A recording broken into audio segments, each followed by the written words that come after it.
No niin, Jenni, me ollaan tämän viikon aikana puhuttu aika paljon siitä, että golfissa on tärkeää se, että pystyy keskittymään asioihin ja nimenomaan vaan siihen pelaamiseen. Tehdään nyt semmoinen kynttiläharjoitus ja mietitään, että miten voi sulkea kaiken ulkopuolisen pois ja keskittyä vain yhteen asiaan.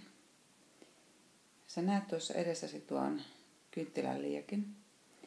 Katso jotain tiettyä kohtaa sitä kynttilästä, palavasta liekistä. Joko se musta kohta siinä alkuosassa tai sen päällä oleva punainen kohta.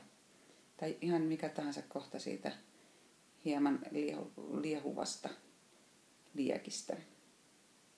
Valitse kohta ja keskity siihen.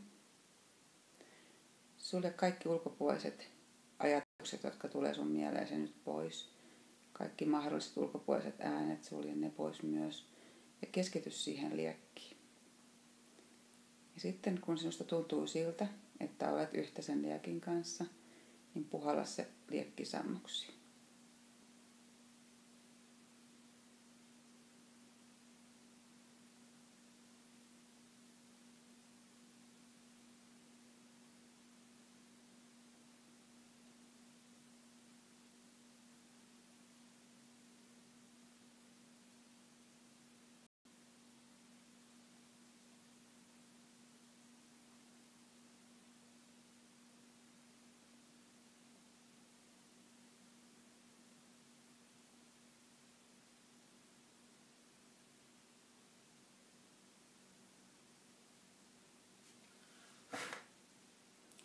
Näet nyt sen liekin jälkikuvan verkkokalvollasi.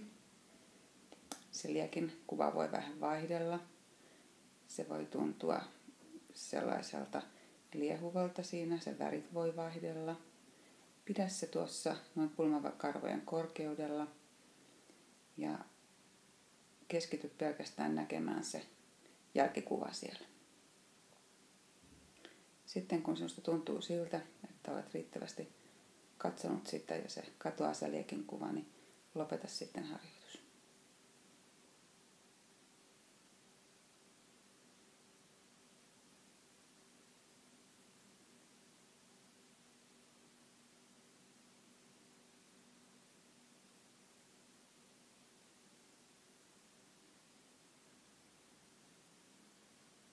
No niin,